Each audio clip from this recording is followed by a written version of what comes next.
everybody, it's Adam without Full House Outfitters again. Got a question posed to me recently, and I wanted to respond in video form today.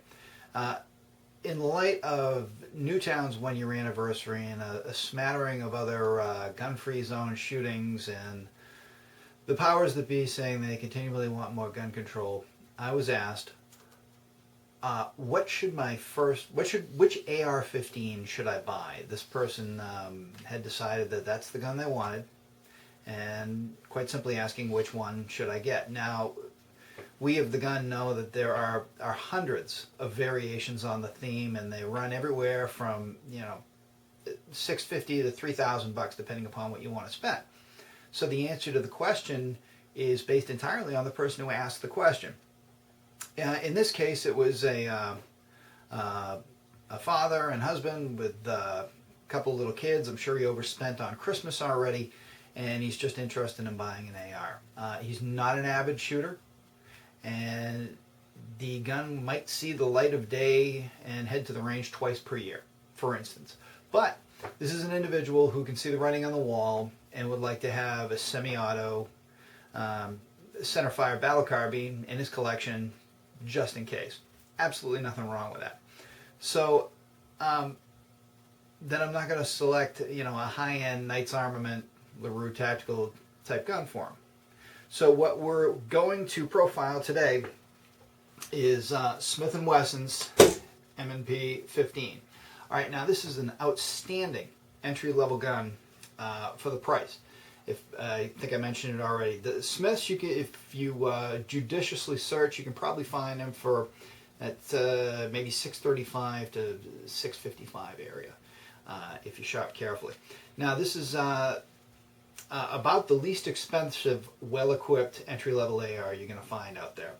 Now the great thing about the Smith is that although it does not have a lot of the bells and whistles, and it's not hooptiously drangled with every conceivable accessory on quad rails and everything else, the beauty of the modularity of the AR platform is that you can add to it. So if you decide down the road that you want to add a few cosmetic or otherwise functional features to it, you can. So let's take a look at it. Looks very similar to any other AR, but Smith made concerted efforts to bag this price point. They were bound and determined. But nonetheless, they cut corners where they could and left all of the important stuff, which I appreciated too. Now, the upper and lower receivers are forged in-house aluminum at Smith and Wesson. This, I should mention at the outset, is the Massachusetts compliant model. Now, in Massachusetts, where the rest of the nation had their assault weapon, the federal assault weapon ban sunset, the powers that be in Massachusetts decided to keep it. So we still are under an assault weapon ban here in the Commonwealth. So consequently, our guns have to be made less good in order for you to own them. So case in point, this otherwise adjustable stock is fixed. Okay, this is your standard 6-position AR stock, but it's pinned in place and can't be moved. The other thing about Massachusetts, you can see from the barrel, there's no flash suppressor, no flash hider, no muzzle brake, no nothing. Can't have those either. So, but that's all right. That's all right. I'm not going to get into a political discussion about it, but that's what we have to deal with living here. But what the gun does have, it does have a nice multi-position pick rail on top for mounting optics, which is great. Got a polymer handguard. Does not have a quad rail up here. And all a quad rail does, when you really think about it, is it just gives you a place to put crap that you don't really need on it in the first place. This is an extremely capable gun right out of the box. 16-inch barrel, your standard post front sight, which works great, and a mag pull flip-up adjustable rear, which is great. And obviously the reason it flips up is so it can flip down if you have an optic on it. And if you put the right optic on it, mount it correctly, it'll even co-witness with the front sight, which is kind of a cool feature. One of the places that they were able to shave off some weight and some expense was here. You'll notice that there's no forward assist on the gun. Now, you'll also remember that when Gene Stoner designed the original AR, it didn't have a forward assist on it. It just wasn't necessary, so that's a relatively new development too. But for as infrequently as we need them, this is how you operate one without a forward assist. All right, and I'll shorten up the bolt stroke here so you see what I mean. And I'm just going to let that kind of nestle there. Now, on here, on the bolt assembly, is a little scallop section where, you know, if you're shouldering the weapon, you can just reach up with your thumb and engage it the rest of the way. So you don't need a forward assist to slam or anything like that. I don't think it's a liability at all. Similarly, you'll notice there's no dust cover over the top of the bolt. Smith eliminated that, reasoning logically that most of us who are, you know, family guys at home with ARs in our safe that we don't really shoot very often, probably not going to be desert warriors in need of a dust cover. Again, as is always the case, if you want further accessories, you can add them.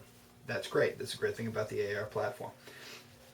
Anyway, supremely rugged and accurate gun out of the box. With the Magpul sight and the adjustable aperture rear, this will more than do the trick out of the box. If you never ever did anything to this gun to improve it, it would be fine. You wouldn't have a single problem with it. And like I said, Smith wanted to capture the entry-level market, at least as much of it as they could, and they did that by keeping the price of the gun reasonable. Case in point, let's take this opportunity to go over all of the accessories that this gun comes with.